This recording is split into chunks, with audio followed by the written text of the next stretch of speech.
ওই শালা হালকের বাচ্চা সাইকেল নিয়ে রাস্তায় নামস কেন শালা ফকিন্নি? আজ গরিব বলে এভাবে বইলা গেল আমারে। আজকের মধ্যেই আমাকে কিছু একটা করে বড় লোক হইতে হবে। বড় লোক হইতে তোদের মুখে জুতার বাড়ি মারুম শালা। হাল্ক, তোমার কি হইছে? তোমার গায়ে কাটা কেন? সাদিয়া, আমাদেরকে বড় লোক হইতে হবে। মানুষ আমাদেরকে যা নয় তা বলে।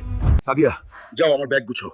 কাজ করে টাকা কামাবো আর বড় লোক হবো। হাল্ক, তোমাকে ছেড়ে আমি কিভাবে থাকবো? তোমার কাছে আবার ফিরে আসবো সাদিয়া, বড় লোক হয়ে। ভালো থেকো সাদিয়া, অনেক বড় লোক হয়ে ফিরে সবার মুখে তালা মেরে দিব।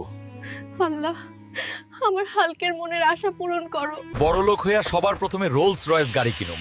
গাড়ি নিয়ে গ্রামে গিয়ে আমার সাদিয়ারে নিয়ে পুরা এলাকা শোডাউন মারুম। কি রে শালা, আমারে গরিব বলছিলি না? এটা কি গাড়ি দেখছস? সাদিয়া, সাদিয়া, হাল্ক, তুমি এসেছো?